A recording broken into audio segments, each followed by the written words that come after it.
Okay. Hey, Robert here. I'm with my friend Chris Dreier. Hey, Chris. Hey, Bob, how's it going? Going well, buddy. We're here to discuss your Kickstarter. Danger Tours. Yes. Yes. Danger Tours, currently live on Kickstarter. Basically, the formula for Danger Tours is Uh-huh. it's very simple. Okay. They have a tour. JP tries to find some way to make an extra buck by cheating or cutting costs, and then when he does that, it causes a problem that whatever he did that got him that could make him the extra money, Right. they lose the money to fix the problem. Okay. And the tourists are probably going to die at any minute, but they always think it's a part of the tour, going, ooh, it's like taking pictures. Okay. So, But this story is the fourth story I wrote, the self-propelled, uh-huh. the two-parter. And that one we bring in Alex, that's the green guy, Alex's grandparents and parents, and then we learn a little bit about their history. So Oh. for some reason, we're starting with the story that breaks the formula. Okay, so we're doing Star Wars here. We're starting in the middle. Well, we shouldn't have. We shouldn't have, We but didn't it do the happened that beginning way. and we start in the middle. Yeah, Okay. Okay. right. Because I have other ones written, but for some reason I Uh-huh. started here, and it kind of throws the formula off. Right. But yeah, I even posted something a couple days ago that said tourists about to die. Think it's a part of the tour. That's what the formula is. Except in this case, the grandparents and the parents.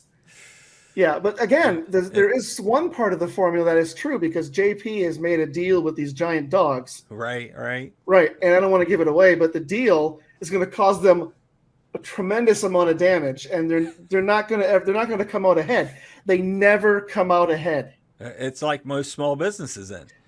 Right, but in this case, JP is the problem, not oversight committees, Right. Yeah. Yeah. Yeah. whatever.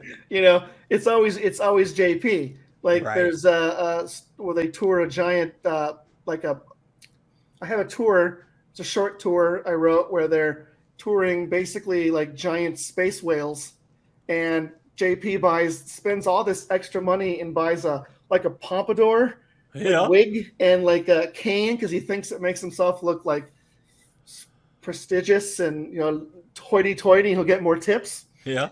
And the tourists are people. They're like aliens made of wood. They end up getting swallowed up by one of these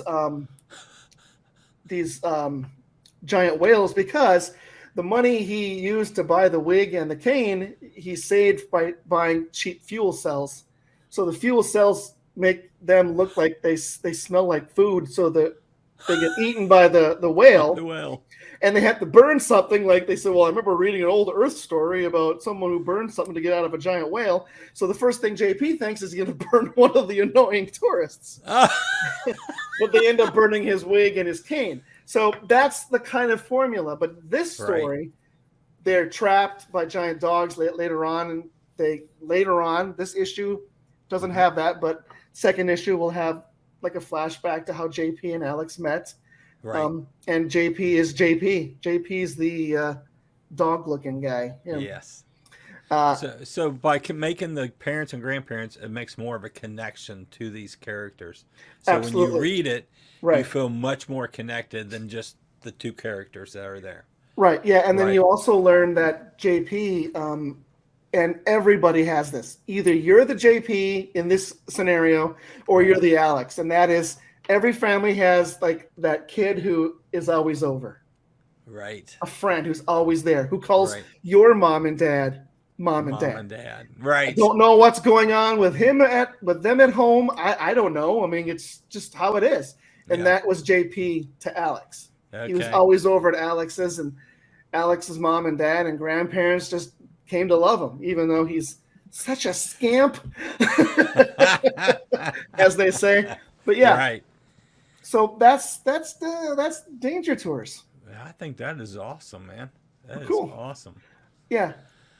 So this first issue is funded, as we Yes. know, Yes, it is. and we gotta get a little bit more in there so we could possibly get a second issue out. That would be fantastic because the second issue would be the second part to the story. This is just part Yes. one. the story is called Self-Propelled. And Right. when you read the first issue, you'll learn in that first issue this ridiculous deal he made with the giant dogs. Right. It all makes sense. And then how they get out of it would be the second issue. Okay. Right. So yeah, if we can get this, we got stretch goals coming too. I got some good stuff planned. I think some stickers. I got more trading cards. You've talked me into buttons, and I think that's a great idea. I got a couple buttons coming, and Sounds who good. knows, maybe a mini print, Bob. You may have talked me into that mini print of that promo I did. I love all that extra stuff, man. Right. I love it. Yeah. Creative team. Who's creative team on this project? Okay. For those who don't know, I know, but who don't know? That would be me. Yes. Chris Dreier, if you're just tuning in. Yeah, I wrote it and I colored it and lettered it and packaged it. And Giuseppe D'Elia, or as you know him as, Big G. He was the penciler and inker. Yes. I wanted to ink this issue, but I didn't because at the time I was under contract with a different company that was like, well, you can't ink anywhere else. And I'm for yourself? Well, I don't know if that's the case or not, but I also was super busy. Right. And Giuseppe was available. So I'm like, well, I'm not going to say wait because what if he's not available again? So yeah, he penciled and inked it. I made some changes here and there. I know in a past video we had talked about doing things yourself.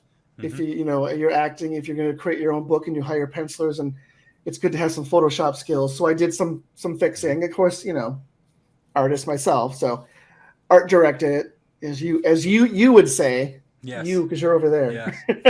As I would say. Yeah. So it's on Kickstarter live right now. Yes. Okay, I'll put the information down below. There'll be a link down below. Stop in, check it out. This book has been compared to by other people to Futurama, Robot Chicken, Dexter's Lab. I've read it. It's fantastic. The artwork is great. The concept is beautiful. Come on, let's get this thing going. It really gets rolling here.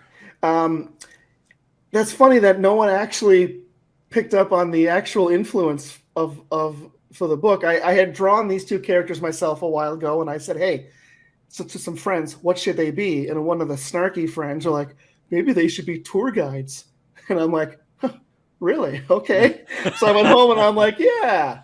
But that was, unfortunately, I created these guys a long time ago, and that was around the time Pinky and the Brain was popular. Okay. Loved Pinky and the Brain. And what I loved about Pinky and the Brain was its formula. Right. It wasn't a stale formula because there's a lot of things you could plug in and make it exciting all the time. And when they would do a story that broke formula, you were like, wow, that was crazy. Right. And that was a heavy influence, even though nothing about Pinky and the Brain is in this book. Right. But that was a heavy influence. But yeah, being compared to Futurama, that I was like, wow, you guys are nuts. What are you talking about? No, the guys. I know we passed it around in here, and everybody here in the studio loved it. Cool. So, cool. Yeah. So, all right. Well, let's get this thing funded, or it is. Okay. Yes. Stretch goals. Let's get some more stretch goals. I love my goodies. Yes. I love getting that little bag of extra stuff at the end of this. I like the excitement that it creates. I do too. So I'm hoping we can keep doing that, and like you said, hopefully we can get a second issue out of this too. That would be help. That'd be great. All right. All Thanks, righty. Chris. Yep. Thanks a lot. Bye.